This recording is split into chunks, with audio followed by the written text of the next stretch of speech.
आज होऊ गाठलेल्या आपल्या पलूस नगर परिषदेच्या निवडणुकीच्या निमित्तानं आज या ठिकाणी आम्ही संविधान दिनानिमित्त बाबासाहेबांना अभिवादन करण्यासाठी या ठिकाणी सर्व महायुतीचे नगराध्यक्ष आणि सर्व उमेदवार या ठिकाणी उपस्थित होते। खऱ्या अर्थानं पलूसचा विकास गेली 9 वर्ष झालं जे पलूसची जी भीषण परिस्थिती या सत्ताधारी मंडळींनी केलेली आहे, त्यामध्ये प्रामुख्यानं पाण्याचा प्रश्न असेल, जी पाण्याची टाकी बापूंच्या काळामध्ये ग्रामपंचायतीच्या काळात उभी केलेली होती आणि कुंडलवरून जी पाईपलाईन नवीन बापूंनी 5 कोटीचा निधी जिल्हा परिषदेच्या माध्यमातून मंजूर करून आणलेला होता, त्या निधीच्या मधून जी पाईपलाईन झाली, जी पाण्याची टाकी त्यावेळी केली गेली, त्यावेळी जे अंतर्गत पाईपलाईन केले गेले 9 वर्ष झालं सातत्यानं आज अखेर त्याच पाईपलाईन मधून पाणी त्याच टाकीमधून पलूसला आपल्या पाण्याचा पुरवठा होतो।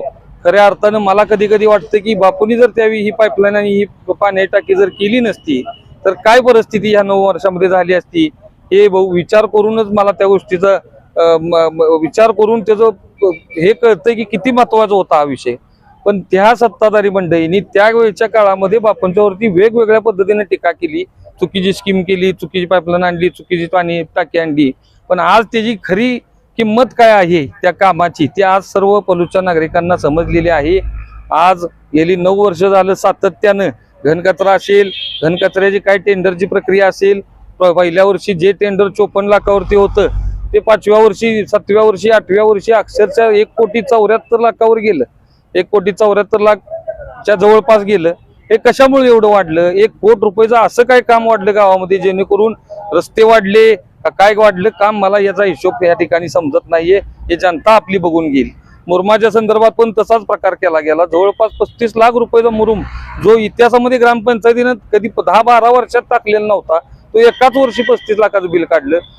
झाडांच्या बाबतीत तर हाईट केली, अक्षरशः 54 लाखाचं झाडाचं बिल, म्हणजे इतर आम्ही आष्टा नगरपालिका असेल, इस्लामपूर असेल, तुमचे विटा असेल, तासगाव असेल, त्या 4ही नगरपालिकाची चौकशी केली असता 10,000, 15,000, 20,000, 50,000 याचीच जास्त 1 लाख रुपये एवढी बिलं त्या नगरपालिकेत झाडांची निघतात का? तर शासनाकडून वन विभागाकडून झाडं मोफत येतात नगरपालिकांना, पण आमच्या ह्या सत्ताधाऱ्यांनी जवळपास 54 लाखाची झाडं त्या ठिकाणी लावायचा घाट घातला। आम्ही त्याच्यावर तक्रार केल्यानंतर, आमचे दिलीप जाधव, कपिल गायकवाड यांनी तक्रार केल्यानंतर जवळपास ते बिल थांबवलं तिने, आणि तरीही माहिती मिळते की जवळपास 34-35 लाख रुपये बिल त्यातलं काढले। मग हा कसला प्रकार आहे? हा कसल्या पद्धतीचा भ्रष्टाचार आहे? अक्षरशः नगरपालिका तुम्ही कुठल्या गटारीच्या कामामध्ये सुद्धा पैसे काढायचा प्रकार या सत्ताधारी मंडळींनी केला।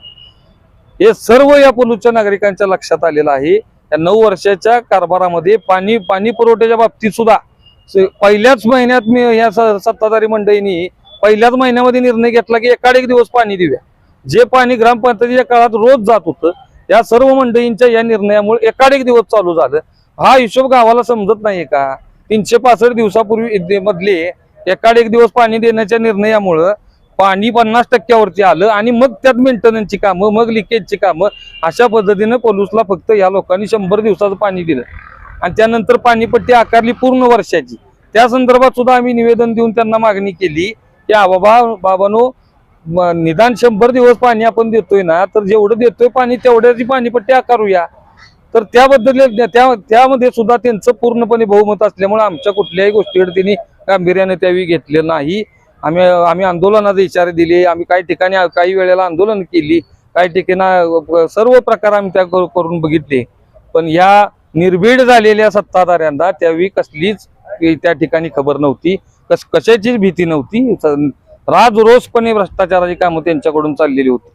आज ह्याविषयी मी अजून माझ्या जाहीर सभेमध्ये आमच्या किंवा कोपरा सभामध्ये मी याची मांडणी करणार आहे, पण ह्या निमित्तानं आजच्या या माझ्या पत्रकार परिषदेच्या निमित्तानं मी आज या ठिकाणी एवढं जाहीर आव्हान आमच्या पलूसकर नागरिकांना हात जोडून विनंती करतो।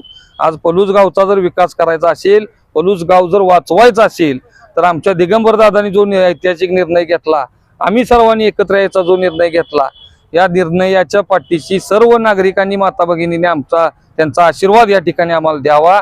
त्यांनी सर्वांनी एक दिलानं आमच्या सर्व महायुतीला स्वीकारावं।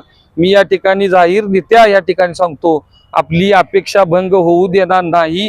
चांगल्या पद्धतीचा पारदर्शक कारभार आम्ही सर्वजण मिळून या ठिकाणी येणाऱ्या 5 वर्षामध्ये आम्ही करू। आणि तुमच्या आमच्या स्वप्नातलं बापूंच्या स्वप्नातलं पलूस निर्माण करण्याचा प्रयत्न आम्ही सर्वजण नेते मंडळी एकत्र येऊन करू एवढेच या ठिकाणी सांगतो आणि थांबतो.